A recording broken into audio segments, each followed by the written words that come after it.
بینەرانی خۆشەویستی کورسات نیوز سڵاوتان لێبێ ئەم شەو لەگەڵ هاوکارانم بەرنامەی ڕەهەنتان پێشکەشەکەین داوای لێبوردنەکە مەگەر نەبەرات و تۆنی سەوتم گۆڕابێ بەهۆی ئەو ڕەحمەت و نیعمەتەی کە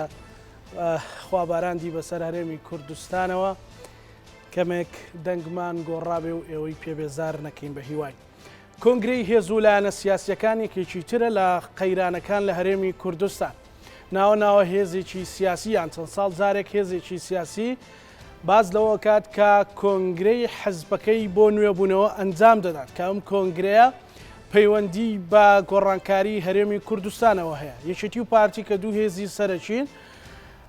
کۆنگرە ئەبەستن بۆ باز لەوەکەن کۆنگرەکانیان بۆ نوێبوونەوە بۆ ڕێخستنەوە بۆ بەخۆدا چوونەوەیە لە ئێستادا دوایەوە یەکێتی نیشتیمانی کوردستان کۆنگرەی خۆی گرێدا ئێستا پارتی دموکراتی کوردستان لە چەند ڕۆژی داهاتوو بەنیازە کۆنگرە بکات جا ئوسوڵی کۆنگرە وایە هەبێ هەندێک کەس لە ناو ئۆرگانەکان هەڵبژێڕێن بۆی لە کۆنگرە ببنە نمایندەی ئەو حزبە و لە گۆڕانکاریەکەیە دەستی باڵیان هەبێ بەڵام لەو کۆنگرەی پارتی دموکراتی کوردستان ئەوەی بۆتە جێگەی سەرنجی خەڵکی کوردستان کادرەکانیان بۆ یەکەم جارە لە سۆشیال میدیا و لە ڕاگەیاندنەکانەوە هاواریان لێ هەستاوە لەوەی کە تەزویر و ساختەکاری هەیە بەڵام بەرپرسە باڵەکانی پارتی دموکراتی کوردستان ئەڵێن نەخێر کۆنگرەکەمان کۆنگرەیەکە کە ڕۆژهەڵاتی ناوەڕاست و جیهان چاودێری ئەکات و چاوەڕوانی کۆنگرەکەی پارتین کادرەکانی ژەڵێن بەشێکیان ئێمە دەرچوو بووین لایەن بردین لەبەر وەلا و پشک پشکێنە و لەبەر کوتلە و کوتلەکاری هەندێکیش لە بەرپرسە باڵەکە بە بابەتێکی ئاسایی ئەزانن زایمام شەو ئەم بەرنامەیە تەرخانەکەین بۆ قسەکردن لەسەر ئەو بابەتە کۆنگرەتی لە ژیانی خەڵکە گۆڕێ هەر بەڕاستی بۆ نمونەیەکێتی پارتی کۆمەڵی دادگەری یەکگرتووی ئیسلامیان هەر هێزێکی تر کە کۆنگرەکە کاریگەری چیە بێ لەسەر خەڵکی کوردستان میوانەکانی ئەم شەوی ڕەهەند لە ستۆدیۆکانمان لە سلێمانی هێمن کەریم کادری پێشکەوتوی یەکێتی نیشتیمانی کوردستان هەروەها لە ستۆدیۆکانمان یان لە ستۆدیۆی کورسات نیوز لە هەولێر کاوە ئەحمەد کادری پێشکەوتوی پارتی دموکراتی کوردستان کاکاوە سڵاو لێبێ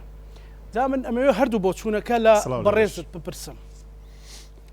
پێشەوەی بچینە تەفاسیلی بۆ چوونەکان کۆنگرە بە گشتی وەکو چەمک بە هەموو هێزولانە سیاسەکان ئەتوانێت چ گۆڕانکاری بکەوە ئەتوانێت ئەو ڕۆژەی یاخود ئەو هەفتەیە کە کۆنگرەی ئاکرێ لەگەڵ هەفتەی پێشووە جیاوازی ئەبێت سەرەتا بە ناوی یەزدانی بەرزی دلۆڤان سڵاو لە جەنابەت و لە میوانە بەڕێزەکەم لە ڕاستیدا پەیڕۆ پرۆگرامی حیزب و پارتی سیاسی گرنگی تایبەتی خۆی هەیە و خۆگونجان لەگەڵ ڕەوڕەوەی ژیان یا ڕەوڕەوەی لایەنی سیاسی لە ژیان شاسێر بکەین حەزب پێویستی بە نوێبوونەوە هەیە لە کوردستانش مێژوویەکی دێرین هەیە کە دەتوانین باسی بکەین لە چلەکانەوە هەرێمی کوردستان کەوکاتە بڵێن شۆڕشکی وا گشتگیری نەبوو ئەقلیمی کوردستانەوە بەڵام وەکو باشووری کوردستان و کوردستانی گەورە سێری بکەین لە 16/1946 یەکەم پارتی سیاسی توانی پارتێکی گشتگیر بێ و بتوانێت بەپێی ئەو پەیڕۆ پرۆگرامی کە هەیە بێتە گۆڕپانی سیاسی کاکزانە بەڵێ دەکرێت گۆڕانکارەکە لە چی شەوێ بێستا من بە کورتی باسیەکەم لە ساڵانی کۆنگرانی ڕابردوو کە لە سیانزە کۆنگری ڕابردووی پارتی دموکراتی کوردستان بەشێک لەو ڕێکخراوەکانی کە ئێستا هەیە لە گۆڕپانی سیاسی لە گۆڕپانی ڕێکخراوەیە کە کار دەکەن دەگەڕێتەوە بۆ مێژووی ئەو سەردەمی ڕابردوو 1953 دامزراندنی یەکێتی ئافرەتانی کوردستان دواتر یەکێتی قوتابیان لەوانی دموکراتی کوردستان دواتر لە ساڵەکانی هەفتە دامەزراندنی یەکێتی زانانی کوردستان هەمووی ئەو ڕێکخراوان کە ئێمڕۆ ئێمە شانازی پێوە دەکەین وەوە هەڵقوڵاوی کۆنگرەکانی حیزبە کە توانێتی ئێمڕۆ بۆ کارێکی ڕێکخراوی پیشەیی خۆیان ئەنجام دەن سەبارەت بە گرنگی کۆنگرە بە تایبەتی هێزێکی کاریگەر وەکو پارتی دموکراتی کوردستان چی کاریگەری ناوخۆیی هەیە و کاریگەری ئەقلیمی و بەتەقی نێودەوڵەتیشی هەیە و چاویشی لەسەرە بۆیە ئەو قسێ چۆن تەوزیفەکەی کاکاوە کە ئەڵێ بەشێک لە بەرپرسە باڵەکانی حزبەکە دەڵێن کۆنگرەی پارتی دموکراتی کوردستان چاوی ڕۆژهەڵاتی ناوەڕاست و تەنانەت جیهانیشی لەسەرە بۆم قسەیەکرێ خۆی ئەگەر سێر بکەن نەخشەی سیاسی لە کوردستانە ئەحزابی سیاسی دایە ڕێژێ واتە ئەوەیەکی مڕ حکومڕانە لە کوردستان لە ڕێگای سنووقی دەنگدان لەلایەن پارتە سیاسەکانەیە بۆ ئەوەی کە مەبادئ و بیرروباوەڕی ئەحزابی سیاسی و فکری سیاسی و ئایدۆلۆژیەتی فکری سیاسی لە کوردستان وڵاتە هێزەکان و نێودوڵەتەکان زۆر بەبایە خۆ سێرەکەن بۆ لەبەرەوەی نەخشەی سیاسی بۆ دواڕۆژ دەستیشانەکە ئەوەتە پارتێکی سیاسی بەهێز کە کۆنگرە دەبەسێ ئامانج و ڕۆیای خۆی بۆ جیهانبینی خۆی بۆ هەنگاوەکانی داهاتوی دەستنیشانەکە کە ئەمە جێگای تێڕوانین و هەڵوێستەکردنی وڵاتە نێوخۆی ئەو وڵاتی بڵێن ئەو ناوخۆیەکان و ئەقلیمەکان و ئەو نێودوڵەتەکانە بۆیە پێویستە بە چاوێکی زۆر هەست بە برپرسیارەتی و دوور لە تەشەنوجی سیاسی بۆ بابەتش کە جنابەت پێ باست کرد مەسلەی ئاریشە نییە بەڵام بۆیەکی کە حزب ئامرازێکە وەسیلەیەکە بۆ خزمەتی خەڵکی کوردستان ئەو بابەتە بەڵام بەبەستمەوەیە بۆن منە پارتی کۆنگرە ئەکا جیهان بۆچی چاوی لەسەر کۆنگرەکەی پارتیان مەسەلەن یەکێتی ئەیکا بۆچی ڕۆژهەڵاتی ناوەڕاست چاوی لەسەر کۆنگرەکەی یەکێتیە ئێستا بۆ نمونە پارتی منە پرسیارەوەکو پارتێک لە بەڕێستەکەم بۆچی ڕۆژهەڵاتی ناوەڕاست نانی کەم یان وڵاتانی ئەوروپا چاویان لەسەر کۆنگرەکەی پارتیە بۆ کاکزانە من دیارە وڵامی پرسیارەکە نەگەیشتە جەنابن ورتر باسی دەکەم ئەمڕۆ سەرۆکی هەرێمی کوردستان سەرۆکی حکوومەتی هەرێمی کوردستان پەرلەمانی کوردستان نەخشەی سیاسی لە چی هێزێکی سیاسی خۆی دەبینێ وەکتە هێزی یەکەم لە کوردستانە بتایبەت پارتیمکاری کوردستانە واتە سیاسەتی حکوومەتی هەرێمی کوردستانش بەشی زۆرینەی ڕەهای لە هەرێمی بەشی زۆرینە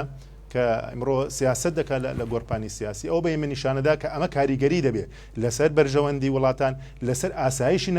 نەتەوایەتی لە سنووری وڵاتە ئیقلیمەکان کە لە سنوورمان هەیە و لەگەڵ ڕۆیای ئایندا لەگەڵ لەگەڵ مابی ئێستا ئەمریکا یارمەتی هێزی پێشمەرگی کوردستانەکە کە لە قاڕێکی ترە ئەڵمانیا دووبارە چەند ڕۆژی ڕابردوو درێژێک پێکردنی بۆ ساڵێکی تری مانەوەی هێزەکانی بۆ مەشقکردنی هێزی پێشمەرگی کوردستان دووبارە نوێ کردەوە وڵاتە ئەوروپیەکان یۆنامی ئەگەر متابع بکەیت چەند ڕۆژی لە هەڵبژاردن و تاخیربوونی هەڵبژاردنی کوردستان وێنە هاتە سەرخەت و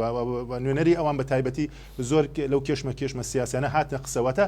ئمڕۆ ئەوەی من و تۆ باسی دەکەین ئەمە بابەتێکی سوسیال میدیا نیە ئەمە بابەتێکی سیاسی حزبێک کە زیاتر لە 76 ساڵ خەبات و تێکۆشانی هەیە لەگەڵ ئەوەشە کاریگەری لەسەر نەخشەی سیاسی بۆ حکومڕانی لە هەرێمی کوردستان هەیە واتە جوغرافیایەک پێڵێن کە باشووری کوردستانە کە ئێستا بە شێوەی لە شێوەکان لەگەڵ دەوڵەتی عێراق هەرێمێکی فیدراڵە ئەمە جێی تێڕوانینی بەرژەوەندە زیلهێزەکانی دنیاە کە حزبێکی بەهێز وەکو پارتیمکاری کوردستان کۆنگرە دەبەسێ وەک پێیان گرنگە کە بزان ئایا ڕۆیای پارتیمکاری کوردستان بۆ ئایندە بۆ سیاست لە حکوومەتی هەرێمی کوردستان بۆ چۆنێتی پەیوەندی لە نێوان وڵاتە هەرێمەکان و بەتایبەتی وڵاتە نێودەوڵەتەکانە وەکو ئەوروپا وەکو ئەمریکا بۆیە ئەمە بابەتێکی یەکجاگرن کاکە گرنگی لە بابەتەوەی کە حکومڕانی لە هەرێمی کوردستان لە ڕێگای ئەحزابی سیاسی وەکو ئەحزابی سیاسی بەهێز بوو ئەو کاتە نەخشەی سیاسی لە هەرێمی کوردستان بەو ڕەوتە ئاڕوا کە دەستنیشان نەکرێت کە بەلای ئەوانایە چی باە خەوچەند بەرژەوەندەکانەوەن دەبارێزێت کاکاوە لە ئەو لیژنەی دانرابوو لە ناوچە جیاجیاکان لە کاتی هەڵبژاردننی مەنجوبەکان نوێنەرەکان گلەی زۆر هاتەوە تا ئەم ڕۆژ کەسێک گەڵێ من دەرچوو بم وەڵاهی لایان بردوم ئەمە بۆ یعنی ئەوترێت کە حزبێک تەزویر لە کادرەکانی خۆیان ساختەکاری لەگەڵ کادرەکانی خۆی بکبێ لەگەڵ خەڵکی کوردستان هاچی بکە کاکەزانە ڕاستی من خۆم بەشدار بووم لەو پرۆسی هەڵبژاردنە بە فەخر و شانازێکی زۆر لە نزیکەوە بەشدار بین و سوپاس بۆ دەنگدەرانی پارتیمکاری کوردستان بە تایبەتی لە ناوچەکانی دەروی ئیداری هەرێم کە شاری کەرکووکە و لە بازنەی هەڵبژاردن توانیم دەنگی یەکەمی بازنەی هەڵبژاردن بەدەست بێنم کە جێی فەخر و شانازێکی گەورەیە و جێگای متمانەی ئەو هەواڵانە بوونە کە بەرەو کۆنگرە بڕۆین واتە ئێمە خۆمان بەشدار بین لەو پرۆسەی بۆیە ئەو دەنگوانە بەڕاستی سوسیال میدیامە ئاماژەمان پێکرد و پێجە فێکانە و ئەو بابەتانەی کە هەیە لەو بابەتە پارتیمکاری کوردستان پارتێکی مؤسساتە کاکەزانە لەوانەیە جەنابتان زۆر ئیطلاعتان نەبێ بۆیە من دقیق لەسەر مەوزوعە تۆزە بەوردی دەڕۆم بۆی کە ڕێعامێکی دروست لەسەر مەوزوعەکە دروستکەین بەڵێ فەرموو کاتێک کە لژنەی تەحزیری پێکهێنراوە ئەوم لە جانش کە کاری خوان جێبەجێ کردووە بەشێکەیە کە بەشی بڵێ مەکتب دەستەی هەڵبژاردنە دەستێکی گرنگی پارتیمکاری کوردستان کە لەوێ بەشی یاسایی هەیە کە لە حاکم و مەجموعەی پارێزەری تیاوەتە هەر ئەندامێک مافی هەیە لە ڕێگای پارێزەری حزبی خۆیەوە کە بڵێن بە شێوەیە لە شوێکان پسپۆرن لە بابەتەکە ئەو سکاڵە و تەعنانەی کە هەیەی لە پرۆسی هەڵبژاردن بیدا بەڵام ئەمانە بژماری پەنجەی دەسن و لەوانەیە بەشێک لەو هەواڵانە بە تەواوەتی تێنەگەیشتون لە شێوازی پرۆسەکە ئەمە پرۆسەیەکی حزبیە بابەتەوەی کە تەعمیمی کە سەر حزب من لە پرۆسەیە بەشدار بوومە توانیمە لە ماوەی و کادرێکی ڕاگەاندنی حزبی و کادرێکی پێشکەوتی پارتی کوردستان بمە جێی متمانەی هەواڵان ئەوەی کە دەرنەچۆ بۆ معنی نییە کە شایستە نییە و بە معناش نییە کە ئەو پەم و پێجێ کە من ئەدەگەر جەنابە دوایتر سێری فیسبوکی من بکەی و من بە ئاماژەم پێکردەوە کە لاینی سیاسی شەیە تەختی ئەو مۆزوعەکەەوە گەورەی مۆزوعەکە ئێمە لە سووریەمە کە هەڵبژان کرد 4 سکاڵا هەبووە سکاڵاکەش سکالای بۆ بکە مەسەن تشابوهی ئەسما بووە یا حاڵەتێ بووە دوای شکل لە جانیشتووە من ئەمڕۆ بۆ بەرنامەیە پەیوەندیم بە ژمارەیەک لەوە نەکردەوە کاکاوە پەیوەندی بە کۆمەڵێک کادری ئێوە کرد مەسئولی ناوچەی تایە مەسەلەن کارژێڕی ناوچەی تایە مەسەلەن ئەندامی لقی تایە وتیان ئێمە دۆخێک کاتۆتە پێشەوە نامانەوە هەندێکمان موچەمانەیە بینە سەر تەلەڤیزۆن قسە بکەین ینی مەسئولی ناوچە کەم نییە مەسەلەن لای ئێوە زانیاریم هەیە لەسەر حزبەکان مەسەلەن کارجێڕی لق کەم نییە مەسەلەن خەڵکی ئەقدەمتر مەسەلەن لیگەرانی هەیە ینی ڕەنگەوە هەر لە کەرکک نەبێت لە سەرتاسەری کوردستان ینی ئەو یەکێکم ڕۆبە بە دیاریکراوی بەمنی وت مەسەلەن توانم ژمارەکەی بۆ جەنابەت بنێرم وتی ئێمە گەر ساختەکاری مەسەلەن یەکێتی لەگەڵ ئەندامەکانی خۆی بکەیان پارتی لەگەڵ ئەندامەکانی خۆی بکای سبینە لەگە خەڵکی کوردستان چیەکەن من تەسەورەکەم کاکەزانە من نەچەند ناتۆمە ئەو زانیار پشڕاستکەمەوە چونکە بڕیادان لەسەر ئەو زانیارە بابەتی گرنگە من بلامەوە ئەو بابەتم شی کردو بۆ بەڕێست و بە بینەرانی خۆشەویست ئێمە لیجانی شەکاویمان هەیە وەتە حاکمێکی یاسایی و لیجانی پسپۆرمان هەیە کە لە هۆبەی لێکۆڵینەوە بە داداچوونی حزبین کاکەزانە بە بەسەراحەت پێت بڵێ پارتی حزبێکی خاوەن پرەنسیب و دیسپلینێکی مقەیەدێک یەکجار بەهێزە هەر لە مەرجعی سیاسی کە پارتی کوردستان کە جەنابی سەرۆک بارزانانی تا خوارەوە هەمووی مقەیەدین بۆ بڕیارێکی لەسەر و دەدرێت من بە جەنابەت دەڵێم کاکەزانە لە سنووقی هەڵبژاردننی ئێمە گلەیی هەبوو گلەی و گازندا هەبوو لەسەری ئەو برایانە کە بە پێی ژماری برایان کە هەبوون تعنی ئەو شێوازیان کرد لە دەنگدانەکە وڵای وەحاصل ئەو برایانە دووبارە عرض و فەرزی ینی عرض و فەرزی هەڵبژاردن کرایەوە نەتیجەکە وەکو خۆی بوو هەنی ئەو نەتیجە چەند من بەشدار نەبووم لەو پرۆسەیە چونکە باوەڕم هەبوو چی لەوێ بۆ چی لەوێ بتر بێ باوەڕبوون بە خۆن زۆر گرنگە من بە جەناب تێڵم ئەمەی کە تۆ تەعمیمی کەی ئایا لەناو پارتێکی سیاسی حاڵەتی تەزوی کراوە لە کوێ کراوە بەچی ڕێژەیە کراوە چۆن کراوە من بە جەنابەت دەڵێم ئەو شوێنەی کە تعنی لەسەر بووم بە چاوی خۆم بینیوە بەشدار بوومە بینمە حاکمەکان چەند منەظەم و چەند بەڕێکوبێک دوور لە لەوەی کەانی من یەکش بە جەناب من دیکومنتم لە بەردەسە کاکەزانە بۆی کە وەڵامێکی دقیق بێەوە بە دوکمنت قسە بکەین ئەمە و داتا وردانەیە کە لە بەردەستی ئێمەیە هەموو ئەو هەواڵانە کە بەشدار بوونە بە شێوەی دەنگدان بە شێوەیەکان لەبەری ئەعلام زۆر نامی ناوەکان ئەوە بێت بۆیە ئەمە ئێستا ئەمە ئەو دیکۆمنتەیە کە لە بەردەست ئێمە لە یەک حوزەی هەڵبژاردن دقیق هەڵبژاردن وەکو خۆی بووە دوادە برادرەکان لاینی عەتفی هەبوو حاڵەتی دوو حاڵەت بۆیە نەک گرنگە کە پرۆسەکە دەبێتە شەفاف بێت چونکە پارتی سیاسی و تایبەتی پارتی کوردستان زۆربەی زۆری ئایندەی سیاسی ئەم لایەنە سیاسیە گرێدراوە بە ئایندەی کوردەوە واتە پارتێکی بەهێز بەڵام جیاوازتر لەگەڵ پارتەکانی ترە کاکاوە بە کۆنگرە چەند دەبستێت بە کۆنگرەیەک شەبێک ئێمە توانین دەرهاویشتەی کۆنگرێش دەبزانین کە کۆنگرەیەکی بەهێزە بێ وە گۆڕانکاریەک جار گەورە دێتە پێشەوە لەناو پارتیەکانی کوردستان بەڵام بە جەنابی دەڵێم و پشڕاستی و زانیاریەکەم من هەموو دیکۆمنتم لە بەردەستە بە وردی بە جەنابی دەڵێم لە لای ئێمە هەموو ئەو بابەتانە بە شێوەی یاسایی و ڕێسایی چاکرا سکاڵەکانی بە شێوەی پەنجەی دەسە و لە ئاستێکی زۆر زۆر باش کاکاوە بە کات بدەین بە کاکێمنیش کاکێمن سڵاو لێبێت تۆ کادرێکی پێشکەوتووی چێتی نیشتیمانی کوردستان کۆنگرس کاریگەریەکی لەسەر ژیانی خەڵک هەبێ و بە تایبەتیش لە ئێستا کۆنگری پارتی دموکراتی کوردستان وەکو کاکاوتی مەسەلەن بۆ ئەوروپا و تەنانەت ئەمریکا و یۆنامیش گرینگە و کۆنگرێ لە بەرەوەی حزبی یەکەمە پارتی دموکراتی کوردستان بەڵێ سەرەتا سپاس بۆ جەنابی شت بۆ میانە بەڕێزەکەمان کاکاوە لە ڕاستیان هەموو حیزبێک سەرەتای هەیە و بۆی کۆتاییشی نەبێ پێویستە کۆنگرە بکە کۆنگرە لە هەموو دنیا ئێستا سیستەمێکە بۆ هەموو حیزبەکان هەرێکە بۆ مۆدلێک پێڕەوی ئەکا بەڵام لە شکڵ و شێوەیە و حیزبانی کە لە سەرتاسەری دنیا کە بەردەوام دەبنە حیزبی یەکەم و بەردەوام خەریکی ئەوەن کە خۆیان تازەکەنەوە دەبێت لە کات و مەودای خۆیان کۆنگرە بکرێ هەڵبەتە بە حکمی هۆکاری هەرێمی کوردستان و بە حکمی ناوچەکەمان هەموو حیزبەکانی ئێمە نەیانتوانیوە لە کات و وادەی خۆیان کۆنگرە بکەن و نەیانتوانیوە تا ئەندازەیەک بتوانن ئەو کەسی یەکەمی ناو کۆنگرە چەندین ساڵە لە پلۆپۆسی خۆیان بووە نەیانتوانیوە بە شێو لە شێوەکان خەڵکی نوێ بێن لە پێشەوە تاکو ئەو کاتەی ئیسراحەت بۆ کەسی یەکەم بدەن بۆی بتوانن سیستەمەک خۆی بڕۆ ئەمە هۆکاری بارودۆخی ناوچەی ئێمەیە کەوای کردووە نتوان حیزبەکان لە کاتی خۆیان کۆنگرە بکەن بەنسبەت ئەوەی کاریگەری چی هەیە هەموو حیزبێک پەیوەندی سیاسی اقلیمی نێودەوڵەتی هەیە کاکزانە هەمومان نەزانین لە هەموو وڵاتێک و لە دنیا شایستە وایە سەر حیزبی وامان هەیە پەیوەندیەکانی زۆر باشە بە بۆنی پەیوەندیەکانی بۆنی کارکتەرەکانی ناو حیزبەوە حکوومەت لە وڵاتەدا سیستەمێکی جوان بەرقەرار بووە و تا ئەندازەیەکی زۆر توانیویانە سیستەمی سیاسی وڵاتیان بە دراسە بێ و بتوان لەسەر سیستەمێک بڕۆن کە ڕێژەیەکی باش لە خزمەتگوزاریەکان بۆی فراهەم کرابێ لە چاو دەوڵەت و وڵاتانی دیکە بۆیە ئەو حیزبانەشی کە تووشی کێشە و مەشاکی لە من لە دنیای ئەمڕۆیە ئەوەیە کە ناتوان خزمەتگوزارێکی باش یاخود دیوەی شاراوەیان هەیە کە ئەو دیوە شاراوەیە لە بەریەکەوتنی کۆمەڵشتا بۆ خەڵک ئاشکرا بێ وردە وردەم حیزبانە ناتوانن ئینتیمای خەڵک بۆ خۆیان ڕاکێشن بۆیە حیزبەکان دەبنە هۆکاری ئەوەی کە جاری وا هەیە خەڵک ئینتیماشی نەمێنێ بە نیشتیمان و خاکوونەتەوە ئەمە خاڵێکە چۆن حیزب بۆ پێویستە کۆنگرەکە جا بۆی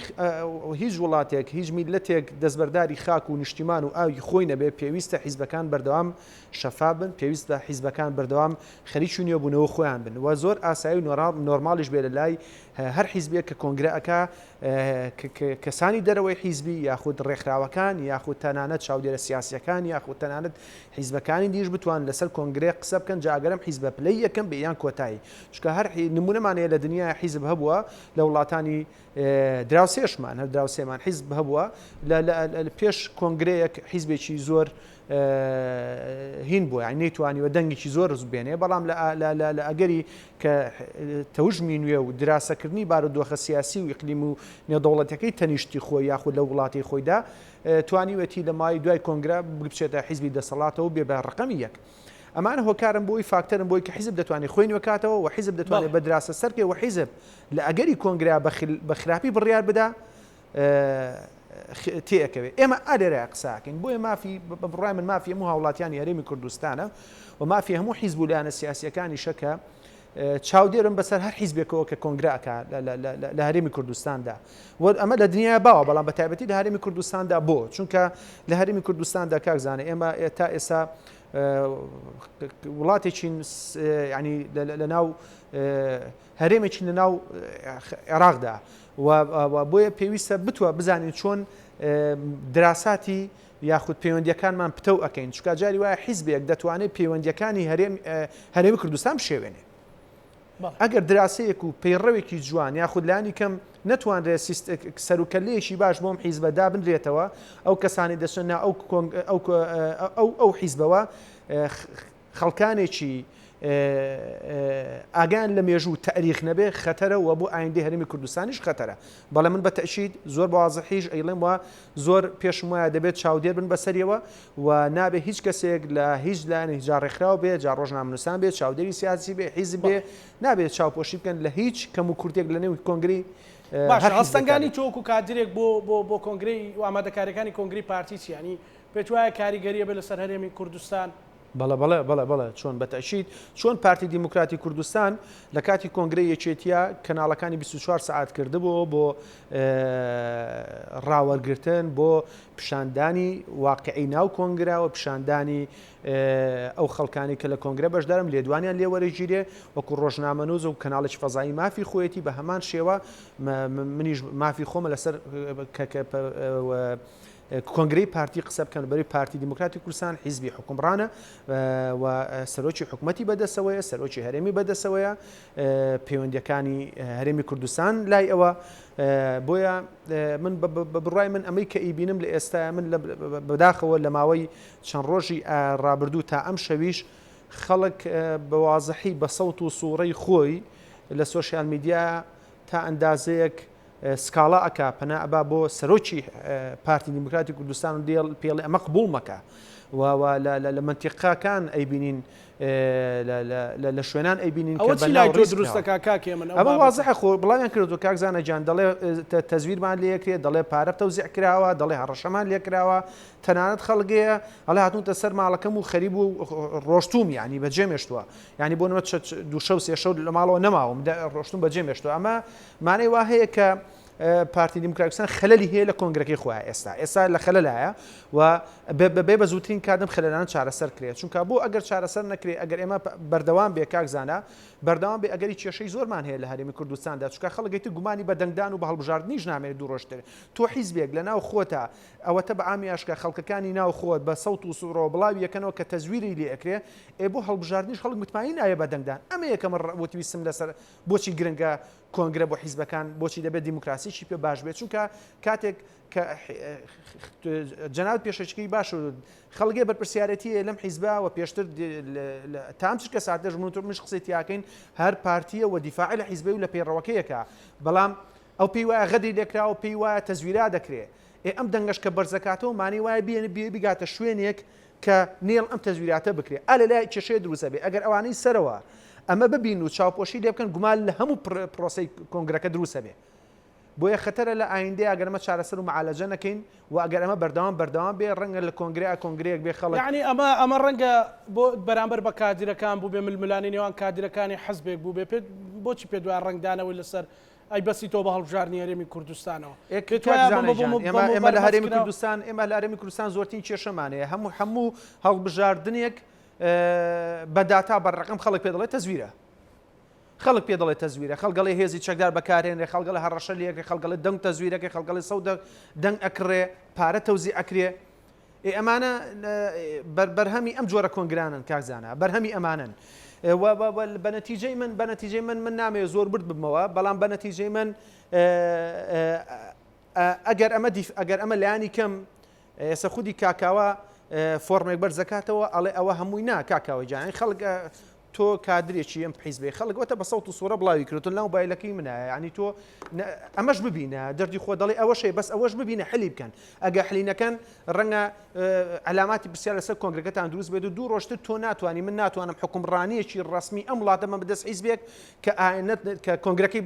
بە شێوەیەکی چۆن بڵێ بە شێوەیەکی تەزویر بەڕێ بکە و دەنگ بکڕێ و هەڕەشە لە خەڵک بکە و کۆمەڵە ئیشکالی گەورە دروست بکە لە دنیادا هەمیشە لە یەکەمین کۆنگرەتا کاک ئەمەش ئەزانین بەرکەوتەی چیە کاکە بەرکەوتەی ئەوەیە کاکزانە پارتی دیموکراتی کوردستان لە ڕاستیا پارتی دیموکراتی کوردستان من بۆی ئەمێ قسە لەسەر جەوهری پارتیش بکەم لە ڕاستیا پارتی دیموکراتی کوردستان یەکەم حیزبە لەسەر تاسەری هەموو کوردستاندا لە دوای کۆماری مەهاباتەوە کە دروست کرا پارتێک بوو بۆ ئەوە دروست کرا کە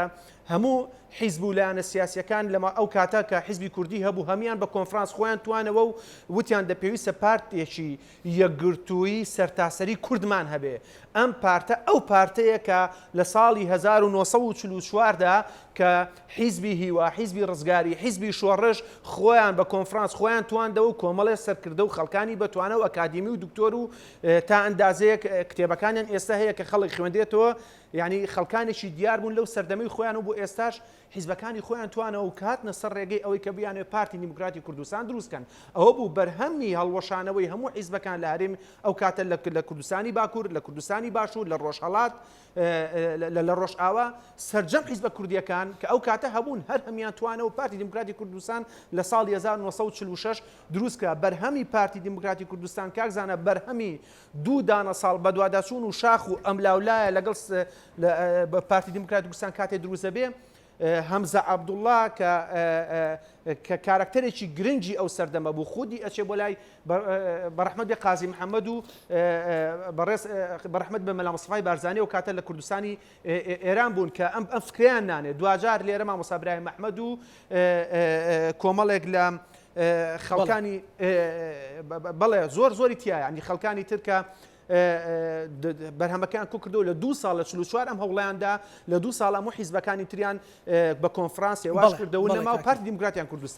کوردستانیان دروست کرد ئەو کاتەش ناوی پارتی دیموکراتی کورد بوو جا بابەتەکە ئەمەیە بڵێ ئەم حیزبە لە ئەساسا بۆ ئەوە دروست بوو کە هەموو کورد ببێ بە یەک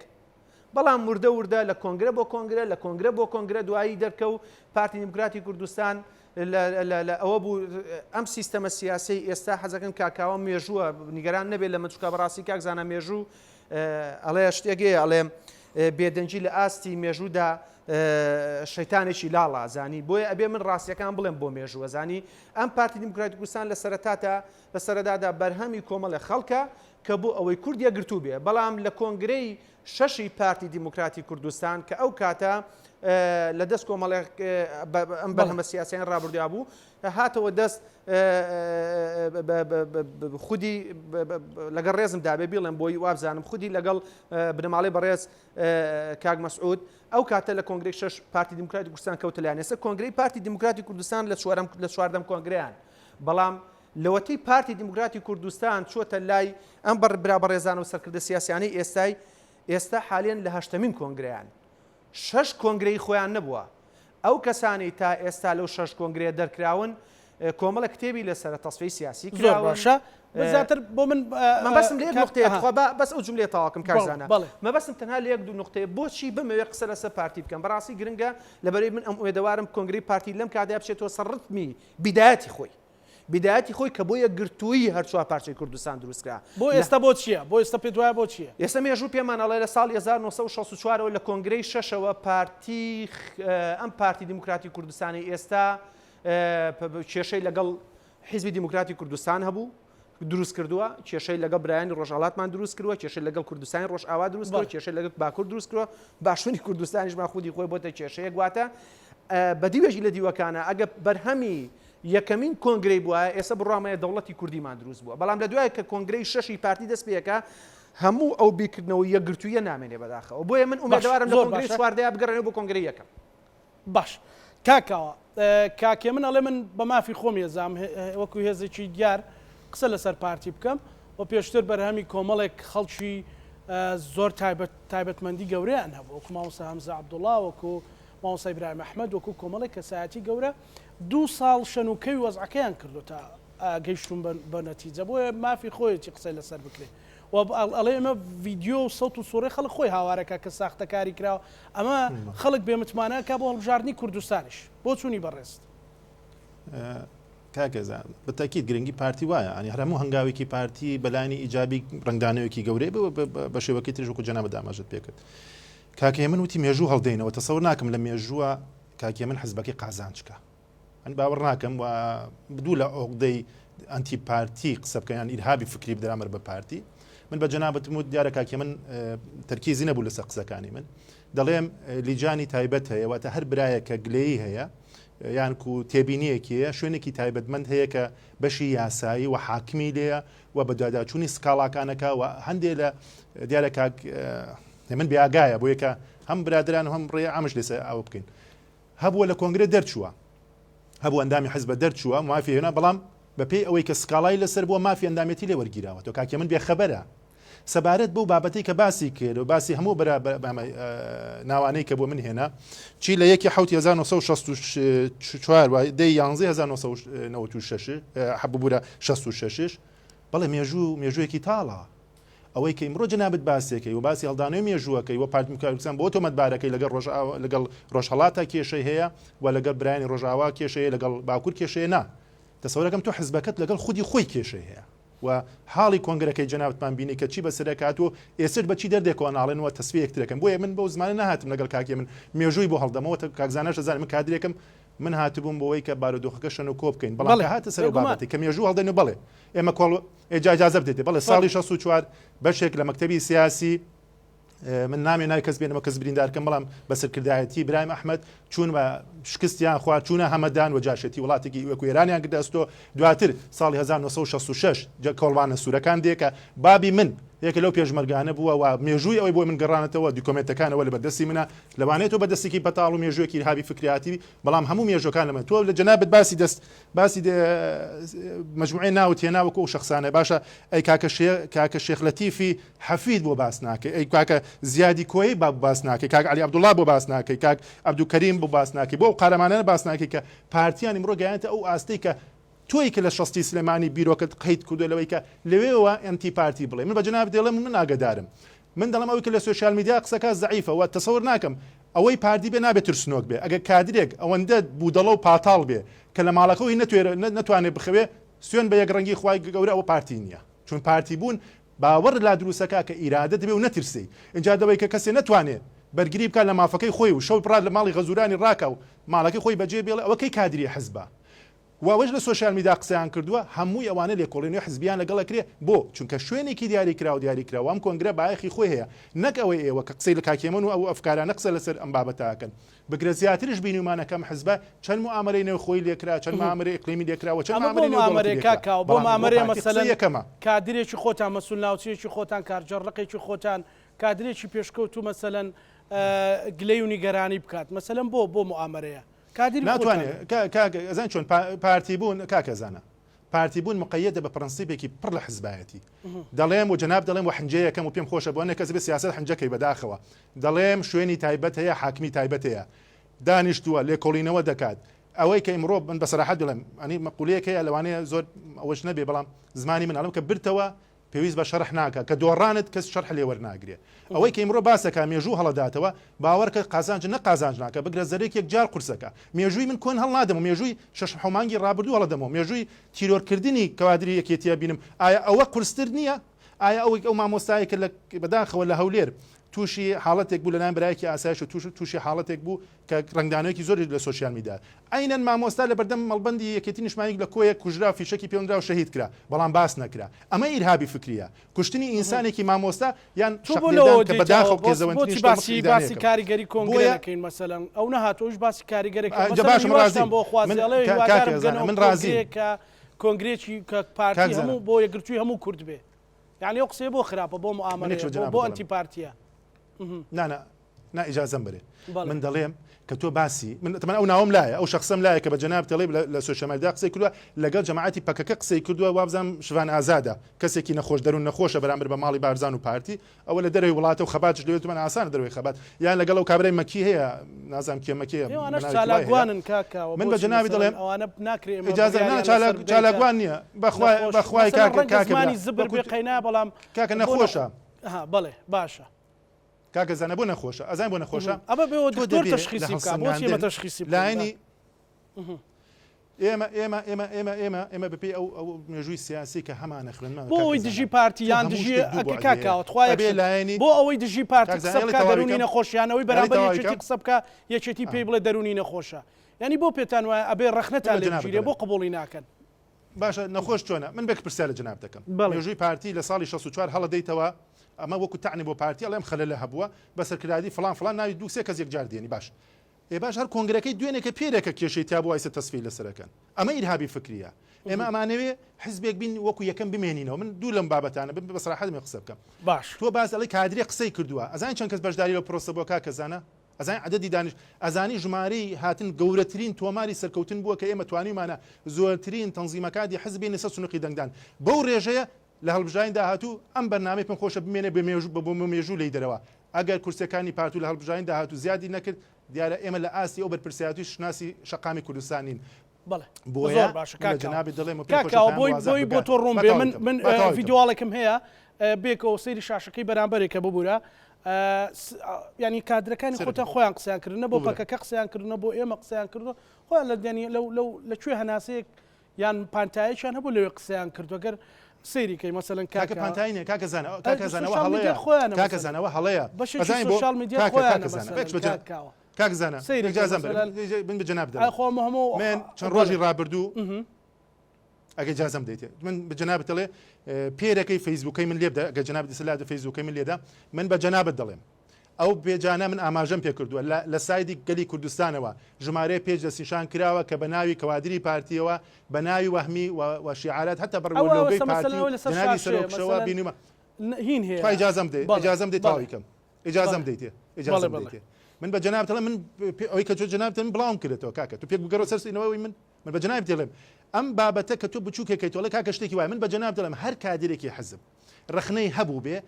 خۆی ئەبێ لەو ڕێگای یاسایی خۆی بڕات چونکە بۆ پارتی بوون پابندە بەمەوە ئەمە پەیڕەوی حزبە واتە تۆ بە پێی ئەوەی کە لە مادەی هەشتی سیستەمی حزبایەتی پرەنسیپی حزبی بە تۆ دەڵێ ئەمە ئەو بابەتەیە کە تۆی کادری حزبی توانێت لەگەڵی بڕۆی ئەمە تا من تێناگەم ئەم سوشال میدیای ئەم ڕێگلامی کە گەلی کوردستان کە بڵاوی کردێتەوە بە ناوی کەوادری حزبەوە یەکەم و چوارەم بەس ئەتوانی ئاماژەیەش پێبێ بەڵێ کاکزانە تۆ جەنابەت پرسیاکە باش زۆر باشە کاکاوە ئەسمە لای کاکێ من کاکێم بۆ پێ ناخۆشە کازانجی لێ ناکەی کاکزانە بۆ بەرە پرسیارەکە نەگەشتە من تەواو گەیشت کاکێ من ببوورە بەکات دەمە کاکێ من کاکاوە پێی وایە باش نیە باز نەمێژوو بکەین و ئەوەی کە هەشە بۆچی قسەکەیش ڕاز نیە مەسەرەن سوۆشال میدیا شوێنی ئەوە نییە کە تۆ بێی ڕەخنەکان ئەڵێ حاکم هەیە لیژنە هەیە شوێنمانێت توانی سکاڵای خۆتی پێ هەموو کادرانی کە زۆر ئاساییە سزادرێن ئەڵێ و کادرەی شەو نەتوانێت کاکاوە ئەڵێ لە ماڵی خەزوو لەتر ساڕاتە ماڵی خەزوو ئەو پارتی نییە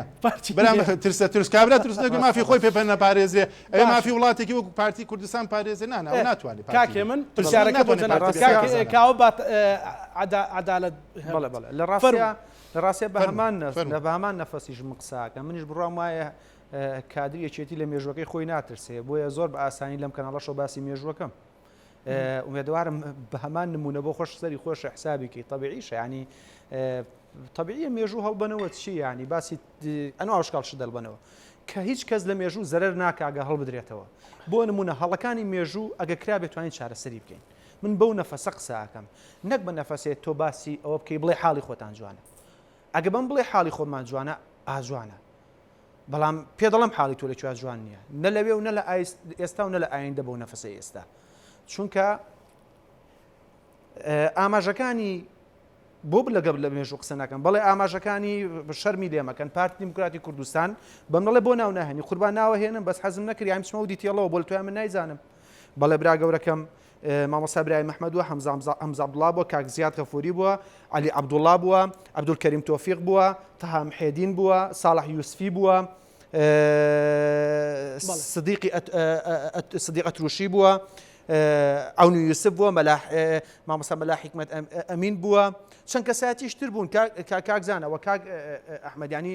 زۆر ئاسان و نۆرماڵیشە بەڕاستی ئەمانە پارتی دیموکراتی کوردستانیان دروستکرا قوربان تاکو کۆنگرەی 5 ینی من شەرم ناکەم زۆر ئاساییە من ئەڵێم بگەڕنەوە سەر نەفەسی باشە بگەڕێنەوە سەر نەفەسی سیاست بەسەر نەفەسی ئێستا کێشیان چیە چۆن کێشە لە دوای من بڕوام وایە لە دوای بەڕێز بەڕەحمەدی مەلا مەستەفای بارزانی پارتی دیموکراتی کوردستان نەکەوتەوە سەرسکەی کوردایەتی خۆی کاکە بەڕاستی نەکەوتەوە لە دیوێک لە دیوەکانە ئەمە دیوێشێتی نەکەوتەوە لە 79 کێشەی هەیە حیزبە لە 79 کە کۆنگرەی پارتیە بەسن بە ناوی کۆنگرەی شەشەمەوە لە 79 کە کۆنگرەکە بەستن لە داخی ئەوە بوو کە لە ساڵی 1975 تاو شتێک پێوترێ پێنجی ئازا ئاش بەتاڵ کرایەتی نیشتیمانی کوردستان دروستکە لە بۆی شۆژەڵ گیرسێتەوە بۆ لە مێژوو بترسین 79 لە داخی یەکێتی نیشتیمانی کوردستان پارتی بە سەرکردایەتی سامی عەبدوڕەحمان چەند کرد سەرکردایەتیشی موقەتی دروست کرد لە دەیەکانی شەستی ڕابردووە باسی تیرۆرم بووە کە با مێژوڵ نێم واخە کاکزانە خەتەرە بە باسی تیرۆرم بووە کە لە دەیەکانی شەستی ڕابردووە یەک دنیا کادری حیزبی دیموکراتی ئێران تیرۆر کراوە کوردستانی باکوور کێشەی نێوان پارتی کوردستانی ئێران و مەکەوە سەر جوزئێک بوو بە من مەڵێ هیچ کەسێم خۆشە بەقەدەر پارتی دیموکراتی زەرەر ناکە کێشەی نێوانی پارتی کوردستانی ئێران و پارتی کوردستانی عێراق من بێدەنگە بم بە ئیسپەکە جوابم دەرەوە بڕێ من گوێم لە تۆ بەزەوەندا کاکە ژیان سەد قسەکەی قسە کێشە نێوانی پارتی کوردستان و پارتی دیموکراتی کوردستان لە ساڵی 1975ەوە کێشێتی نیشتیمانی کوردستان دروست بوو 79 سەرکردایەتێکی موقەتی دروست کرد بۆ تێکشکاندنی شۆڕشی نوێی کورد چونکە لە کاتێک کە پارتی دیموکراتی خوێندێتەوە بۆ شەمکەکەوا دروست بوو کە کۆی کوردایەتی بن بەیەک بەڵام لە کۆنگرەی پێنجەوە عیبادەکرا خۆیان باشە زان لەناو کۆنگرەیە وتیانێن بڕاون بە حیزبایەتی نییە بڕامان بە حیزبایەتی نییە حیزبایەتی خەتەرە حیزبایەتی بە کەڵکی ئەم وڵاتی ئێمە نایە ئێمێژڕەکە دیارە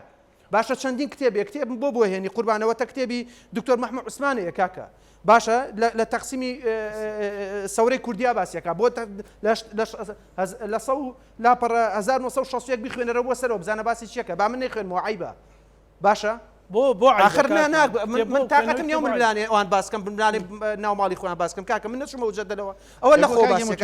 من هاتم بەرنامەیەکی باشکەم کاکزانە منیش تو بەرنامەیەکی عادەبێ کە لەگە من قساکەن لەگەڵەوانی شخصەکە بانەس نەبجەدەلە باسی تاریخ ئاخر بۆ پێکەنی برای من بۆ کتێبەکانی بازاریتان قەدەکەکرۆ لە ئەولۆکە بۆ لەبەر باسی تاریخە کاکە یەکت بۆ من هێناوەڵی کۆنگرەی پارتیە باسی پێڕەوی پارتی نە کۆنگری یەکەمیتیان نە کۆنگری دووەمیتیان نە کۆنگری سێمیتیان ئەمە ژەمە ئین حزبەکەی تۆشم هێناوە قوربان لە کۆنگری شەشەم ئەمە حزبەکەی تۆشم هێناوە دڵگرامە بە نۆ کۆنگرێتان کرد چواردەی چی ئێوە هەر ئەسڵ پارتی ئێوە نییە بیخوێنەوە جواب بمەوە ئەم شتانە مەکە ئیجازەم بەرە ئیجازەم بەرە باش کاکاوە دێمەلات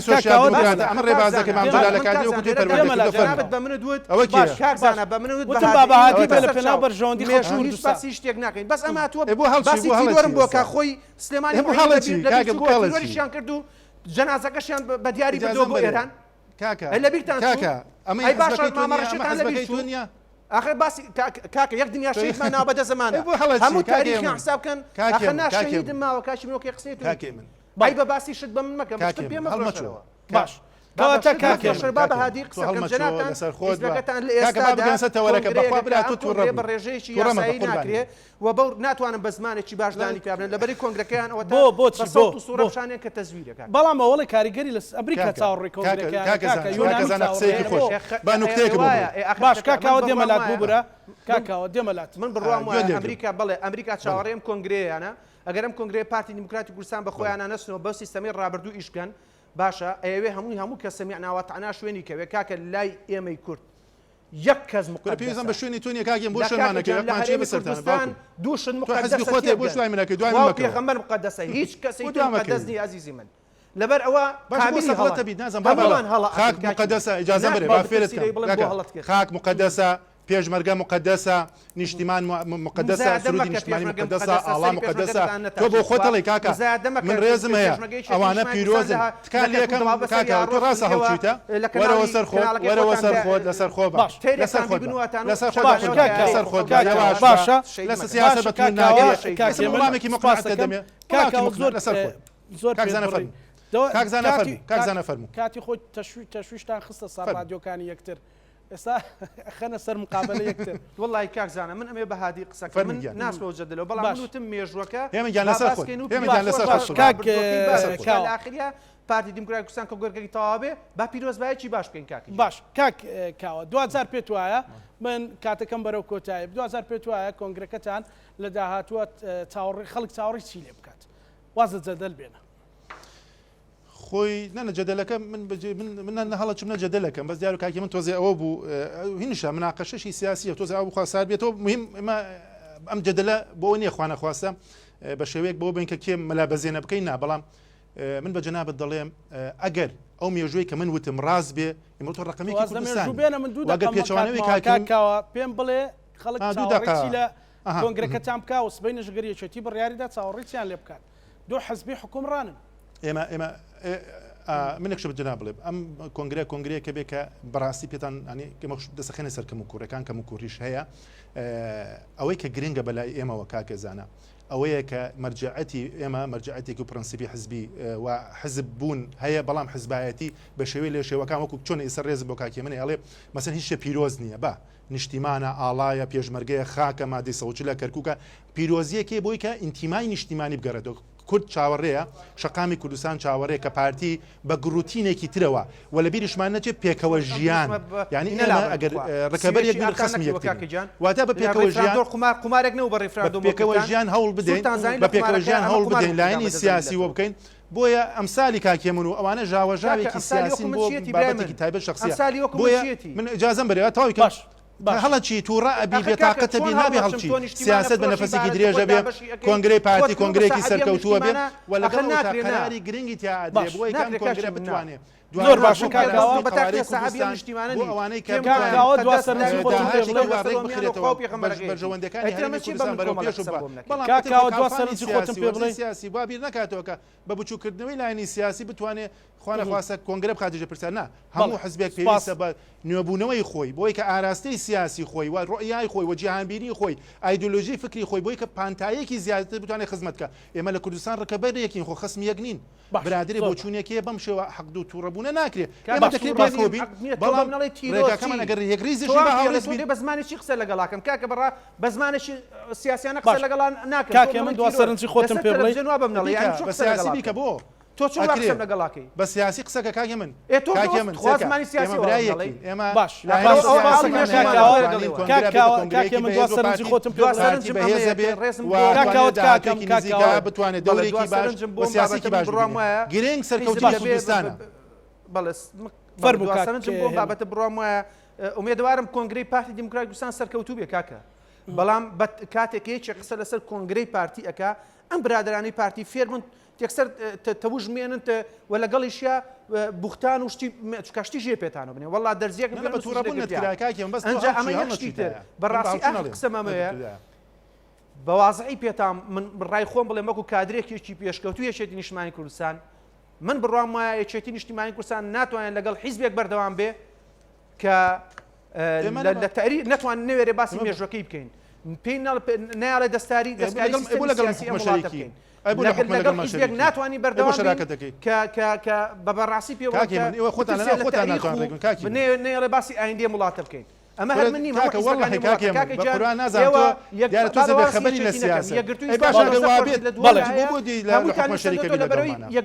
پەرلەمانتارێکی ئیمزای کردووە لەسەروی سەرۆکی حکومەت بێتە پەرلەمانی کوردستان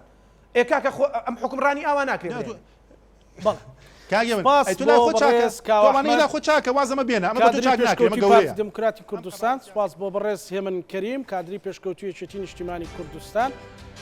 وش لەگەڵ هاوکارانم بەرنامەی ڕەهەنمان پێشکەشکردنەوە شەمۆ لە ئەکتان ئەمانەتی خوای گەورە